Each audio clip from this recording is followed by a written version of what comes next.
essa grande revolução do pensamento religioso humano, inaugurada pela terceira revelação, pelo Consolador prometido, que nos convida a abrir mão daquela imagem de um Deus antropomórfico sentado em um trono, a imagem de um rei medieval, e nos convida a ver o Criador como a mente suprema, que governa, que plasma e que sustenta a criação infinita.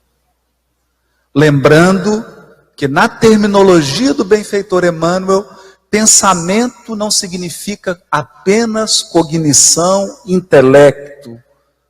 Pensamento é uma amálgama, ele reúne todas as potências do sentimento, com todas as suas características e todas as potências do intelecto. Pensamento divino, então, é a inteligência suprema e o amor infinito que sustentam a criação. E é através do pensamento que nos relacionamos com Deus, e é através do pensamento que as criaturas se refletem, se relacionam, recebem esses influxos dos poderes superiores que a conclamam à evolução espiritual, mas é também através do pensamento que nós estacionamos naquelas experiências reencarnatórias e do passado que fixaram em nós alguns elementos do intelecto e da emoção. Eu me recordo aqui de uma conversa tida com meu filho, porque as crianças são de uma espontaneidade, e aconteceu um incidente, educando a gente se educa, que a imagem que nós projetamos, a disposição que você tem para a vida, a maneira como você interpreta pessoas e acontecimentos, isso tem um profundo impacto no seu destino. O pensamento gera a vida que procuramos. Então ele me disse assim: pai, então é muito simples.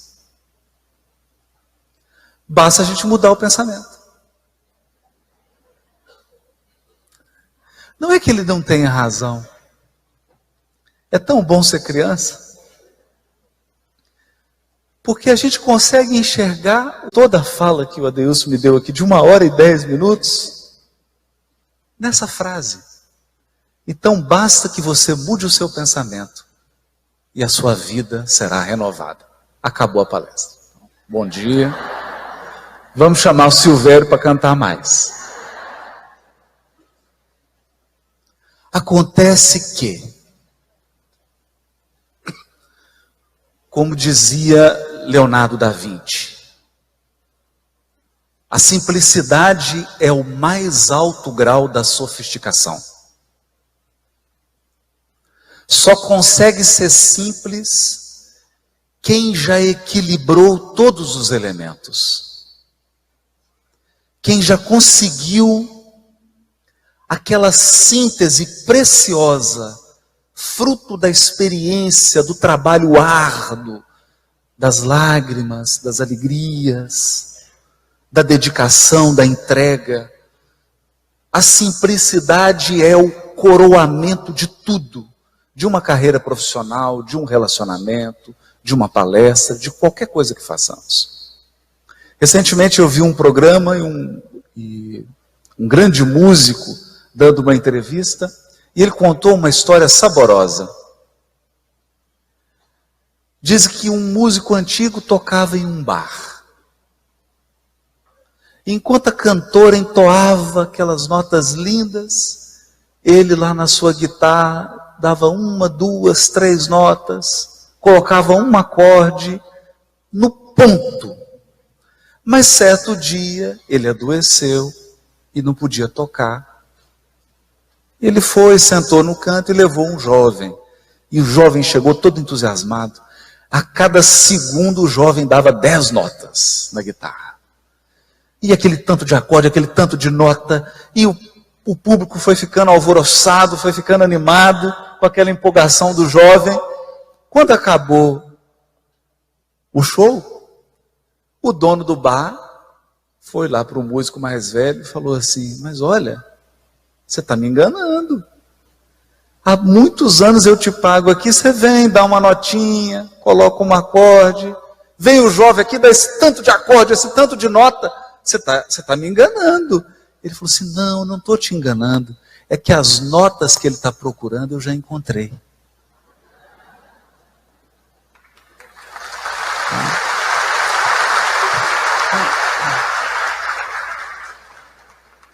O tema de hoje é um tema assim. São poucas notas, mas preciosas. Por que é tão difícil mudar o pensamento? Porque existe em nós uma parte que é consciente e uma parte que é inconsciente.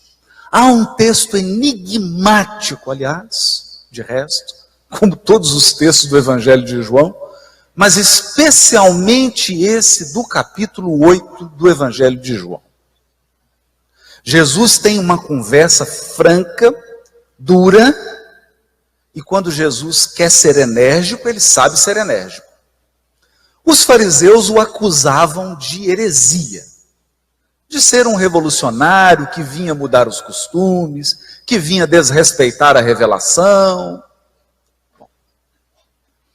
E diziam isso na linguagem da época. Não é? Como que diziam isso para Jesus? Diziam a ele que ele não era filho de Abraão. O que significa não ser filho de Abraão? Não seguir as tradições do judaísmo, não se basear nos princípios da primeira revelação, não ler os livros de Moisés, etc, etc. E eles diziam para Jesus, então, que por ele não ser filho de Abraão, eles não iriam escutá-lo. Então Jesus diz uma frase que eles não devem ter entendido nada, que é assim: antes que Abraão fosse, eu já era. Quer dizer, então, levou a conversa para um nível profundamente espiritual. Mas não se trata apenas de dizer: eu sou um espírito mais evoluído que Abraão. Não é só isso. Não é apenas dizer: antes que Abraão se tornasse o primeiro espírito a encarnar e trazer uma ideia de monoteísmo, eu já era o governador espiritual do orbe. É mais do que isso. É mais do que isso. É mais profundo.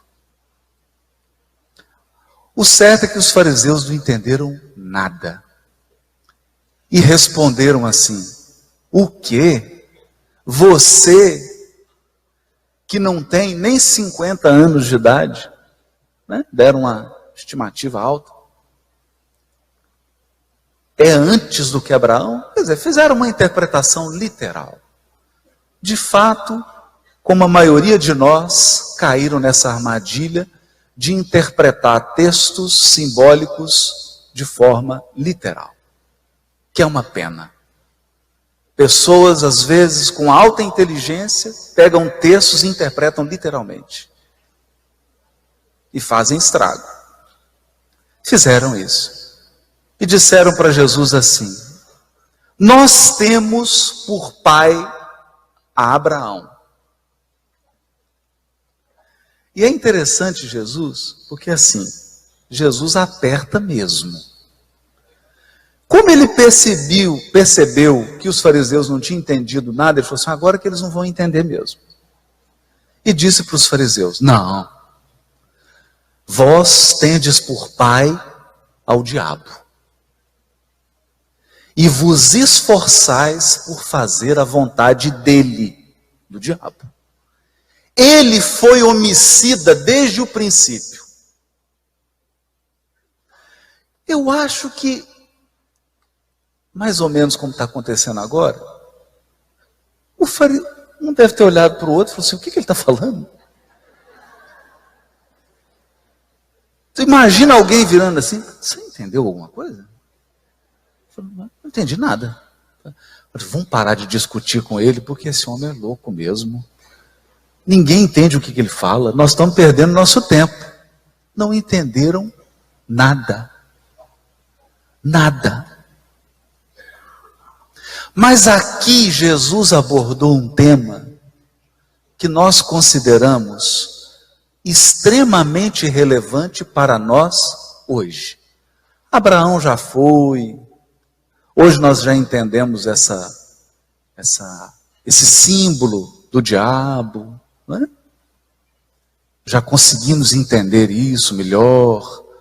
Mas o que de relevante tem nisso?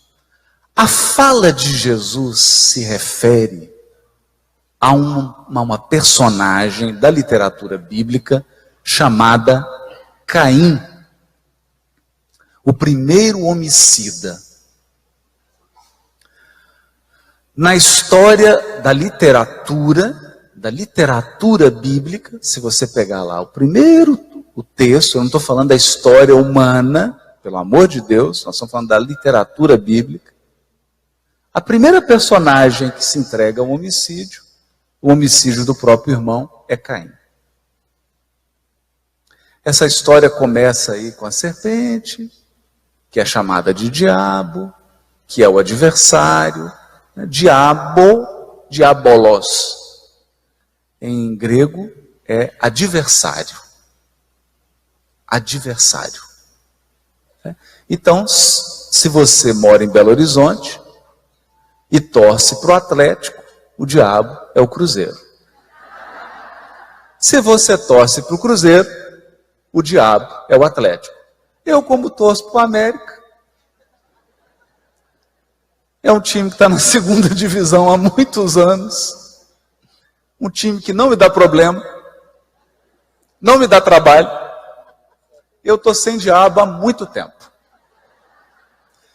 Então você faça a adaptação aí para o seu estado, para a sua cidade, o diabo é o adversário. Em hebraico, palavra grega, diabolos, né? O balao, que é do verbo lançar, né? O diabolos, você lança para um lado, ele lança para o outro. Essa é a etimologia. O que lança ao contrário. Você vai numa direção, ele fala assim, para que lado que você está indo? Para frente, então eu vou para trás. Se você fala assim, eu vou para trás, aí ele fala, eu vou para frente. Por isso que ele é o adversário. Em hebraico, Satanás.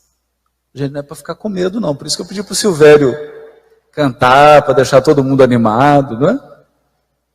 Que é também o adversário. Só que em hebraico tem uma característica mais interessante. Satanás também é o acusador, o promotor de justiça. É mais ou menos assim, a força-tarefa da Lava Jato. Acusa, é o acusador. O acusador. Aquele que aponta todas as nossas ilicitudes. Olha que interessante. Bom, o que Jesus queria dizer com vós tendes por pai ao diabo e vos esforçais para fazer a sua vontade? E o que isso tem a ver com a fala do meu filho? Por que se nós fôssemos seguir aqui o pensamento de uma criança, muda seu pensamento e muda sua vida. Mas por que você não consegue mudar seu pensamento agora? Pensamento eu digo no sentido de Emmanuel, que inclui sentimento e intelecto. É o conjunto. Por que você não consegue mudar agora? Por quê? Porque há uma etiologia, uma filogenia psíquica. É isso mesmo.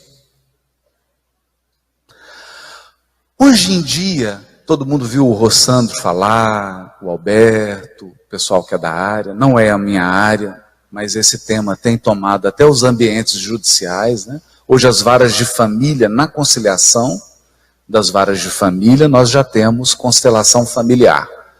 O que as terapias sistêmicas, principalmente a constelação familiar, tem nos despertado a atenção? Tem nos despertado a atenção para o seguinte ponto. Você comete profundos erros repetindo a história da sua família. Por que você repete esses erros? Segundo Bert Hellinger, eu não sou da área da psicologia, não é um tema que eu domine. Estou aqui citando que os amigos me ensinaram. Você repete por um dever de fidelidade amorosa. Por amor.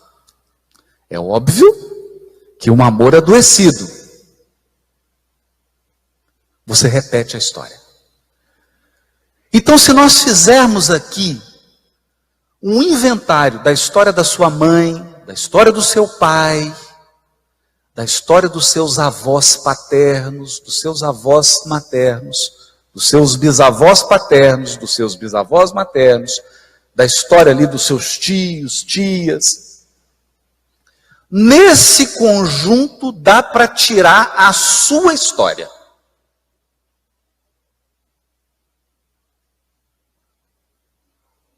E não raro, você está fazendo a mesma coisa. Principalmente, a gente repete a história daqueles que a gente menos quer repetir a história.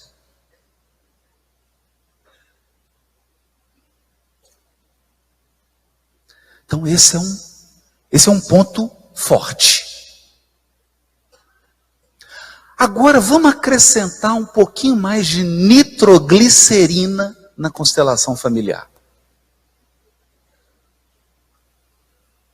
Um pouquinho mais. Vamos complicar isso um pouquinho mais. Vocês estão olhando aqui agora para o Haroldo. Estão olhando ali para o Décio, para o Sérgio, para o Adeilson. E vocês estão vendo a atual encarnação de cada um de nós. A atual. Acontece que dentro de você, vivo, na sua memória imediata, vamos imaginar 20, 30 reencarnações. Só para a gente simplificar. Tá bom assim, Décio? Vamos pegar só as últimas 30. Não vamos voltar muito, não. Né? Então, você tem o Décio hoje. Hoje ele é médico. E o Décio na França no século XIX? Vocês conheceram?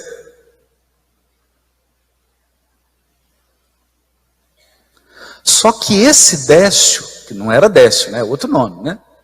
François, tá bom assim, né? Jean, né? Esse está vivo nele.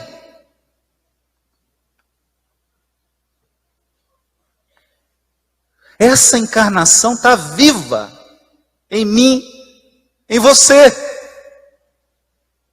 Viva.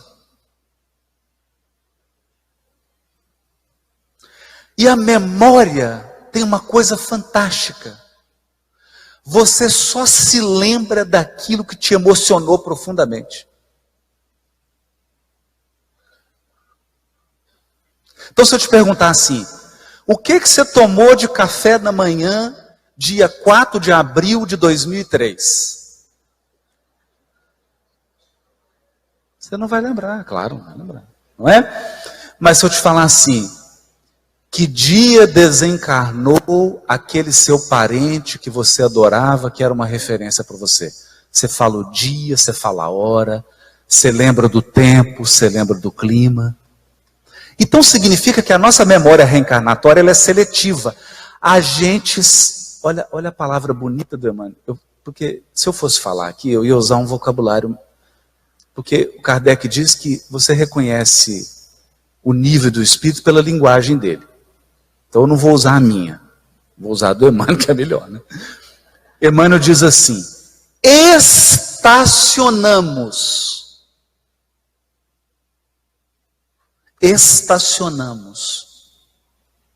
em algumas imagens.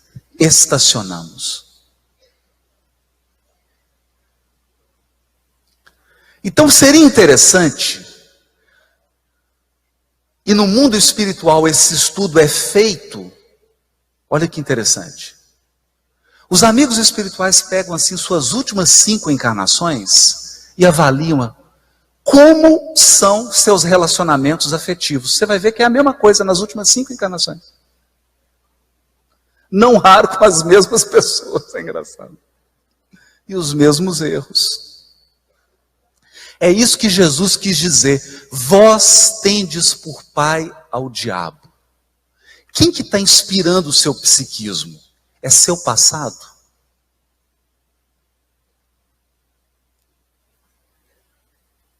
Ou é a proposta futura? São duas forças.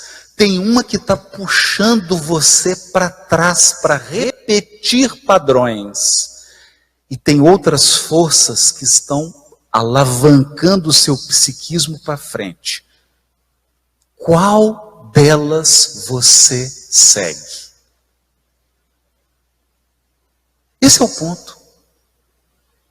Esse é o ponto vital da nossa reflexão.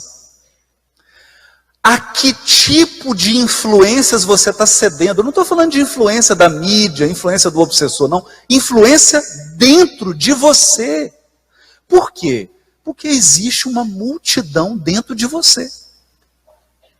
Aí aquele sujeito, aquela moça, lá da Idade Média, está aí dentro de você, reivindicando comportamentos e fidelidades.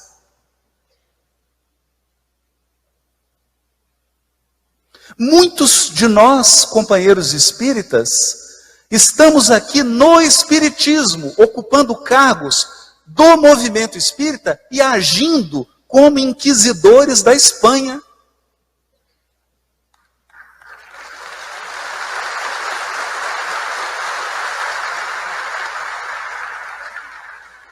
Por quê?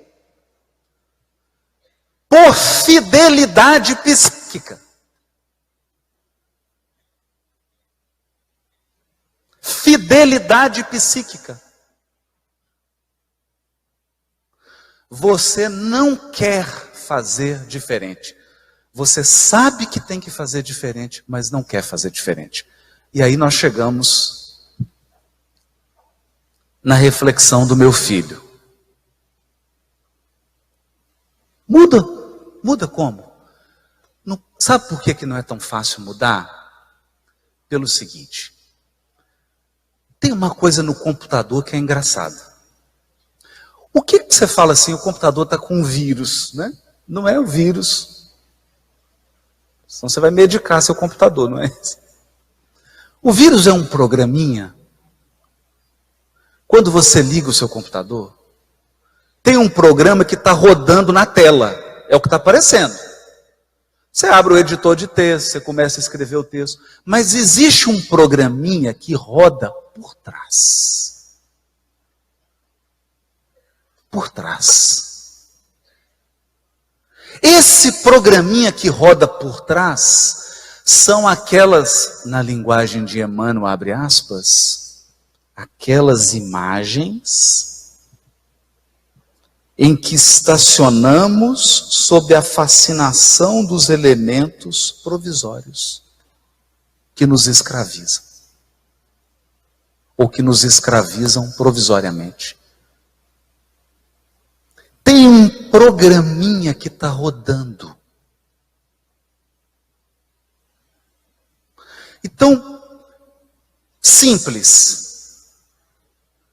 O que a constelação familiar consegue já captar?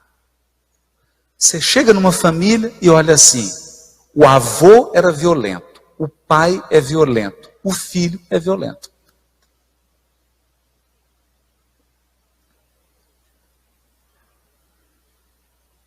É um padrão. Um padrão. Acontece que por não terem os conhecimentos da imortalidade da alma, da reencarnação e da evolução espiritual,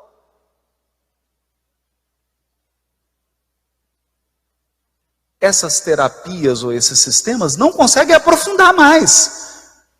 Se nós buscarmos o auxílio dessas terapias e trouxermos o aporte do Consolador prometido, nós vamos enxergar mais profundamente ainda.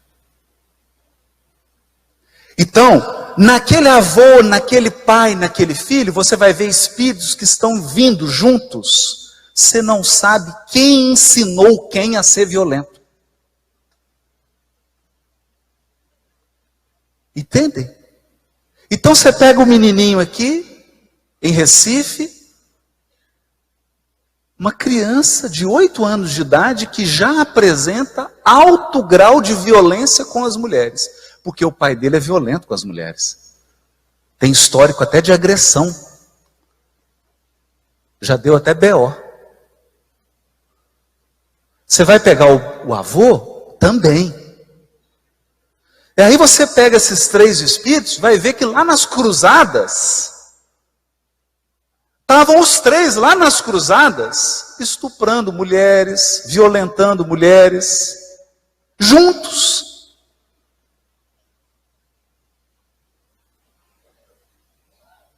Então existe um programinha dentro do Haroldo, existe um programinha dentro de você, rodando por detrás. Esse programinha que está rodando por detrás é o diabo. É o Satanás, o capeta.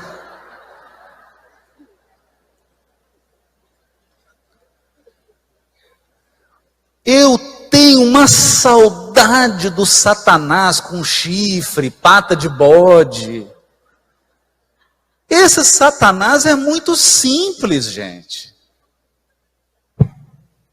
Esse Satanás que parece com um chifre, aquela cara, você era Fred Krueger, você fala, está acostumado.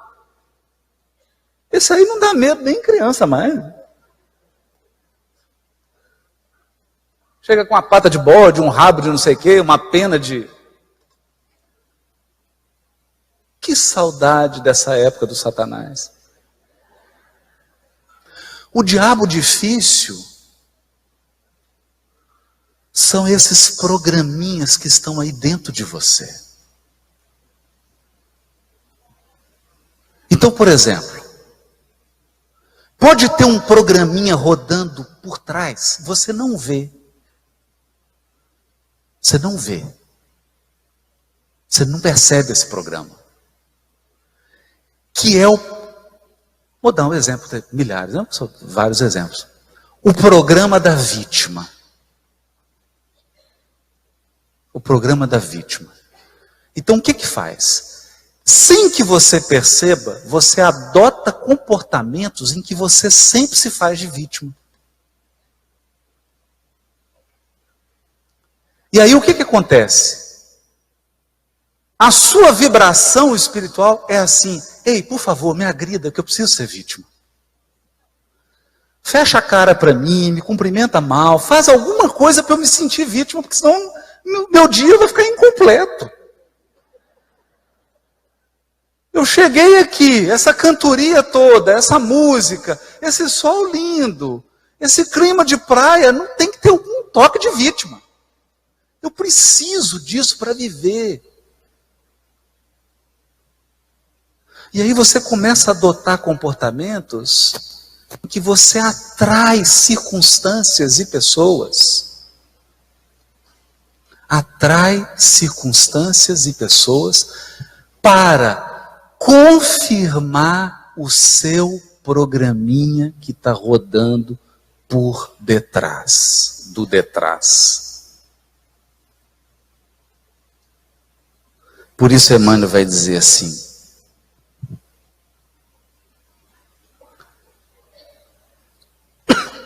em todos os domínios do universo,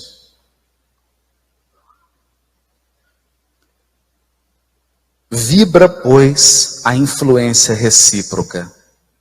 Tudo se desloca e se renova sob os princípios de interdependência e repercussão. Interdependência e repercussão. Olha só. Ou seja, o que você faz repercute. O reflexo esboça a emotividade. A emotividade plasma a ideia. A ideia determina a atitude e a palavra que comandam as ações. Então, na base está sempre um aspecto emotivo, que é onde nós fixamos, que é onde nós estacionamos. É onde nós estacionamos. É aquela couraça que nós criamos. Aqui é que é difícil mexer. Porque mudar concepção, ideia, não é tão difícil. A questão é que toda ideia tem um conteúdo emotivo e tem um compromisso por trás dela. Por isso que é difícil mudar. Por isso que é difícil mudar um pensamento. Por que é difícil mudarmos a cultura de violência? Porque está entranhado no nosso psiquismo. Entranhado. Desde Caim, usando aí a simbologia bíblica. Ele foi homicida desde o princípio. O que está entranhado no meu, no seu, no nosso psiquismo? Que violência é poder.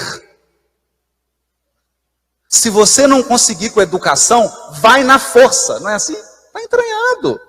Então você chega no aeroporto e fala assim, moça, eu preciso fazer. Ah, não pode despachar. Não, você não está entendendo, eu estou precisando. Não, não pode. Moça, eu estou falando para você, eu estou atrasado, eu preciso colocar isso aqui. Tá. Aí você vira e fala assim, não, eu vou na violência que aí resolve. Entende?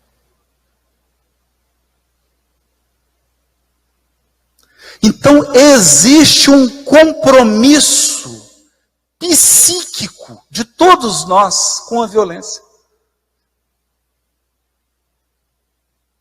Porque são milênios usando a violência para resolver as coisas, para desatar os nós.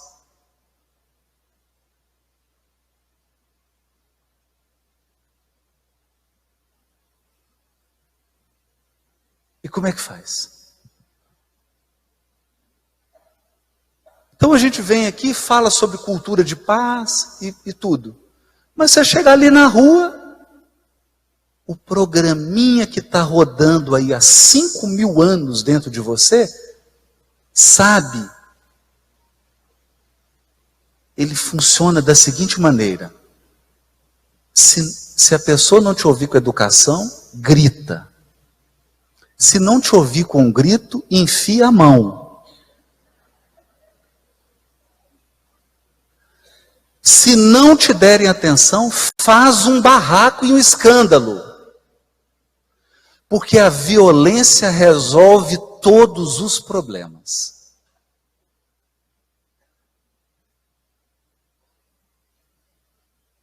É isso. Fazer esse mergulho e descobrir quais os programas estão rodando por baixo, aí é muito difícil, gente. É muito difícil. É muito difícil. Vocês querem ver uma coisa? Eu vou dar um exemplo mais prático aqui do intricado das relações. Do intricado das relações. Um exemplo familiar.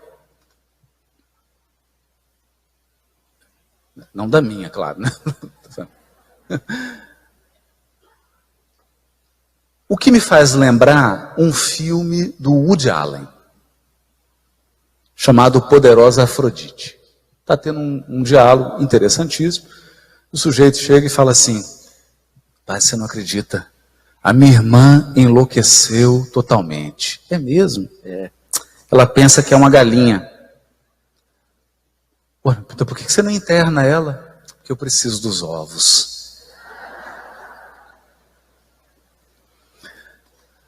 Então, nós tivemos contato com uma dinâmica familiar que era assim: a mãe e a filha. A filha teve 2 crianças, sai quase todo dia e deixa as crianças para a mãe cuidar. A mãe cuida e reclama, e elas estão sempre em briga. Aí você vai examinar, o que acontece? Elas se unem por esse vínculo.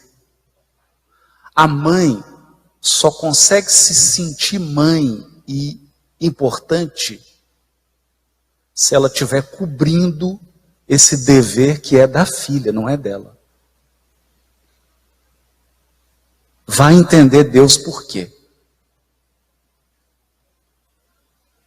Vai entender Deus as questões de culpa que existem nesse psiquismo que a faz se comportar dessa maneira. E a filha só conhece o amor de mãe, ela só conhece um tipo de amor de mãe. O amor de mãe que a isenta do cumprimento do próprio dever.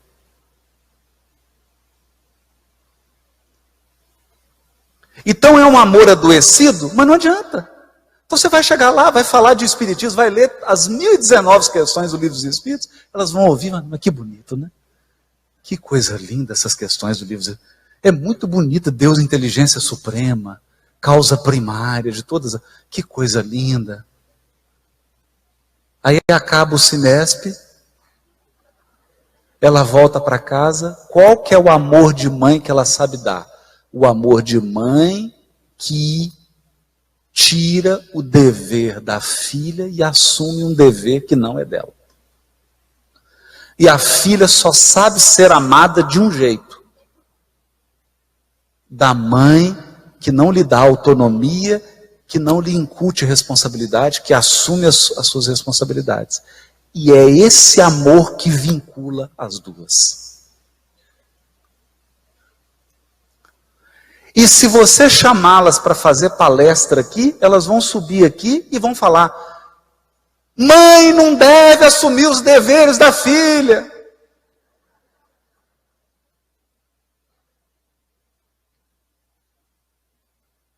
Porque é assim mesmo. Esse é o processo. Mas por trás está rodando. Então é esse o aspecto difícil.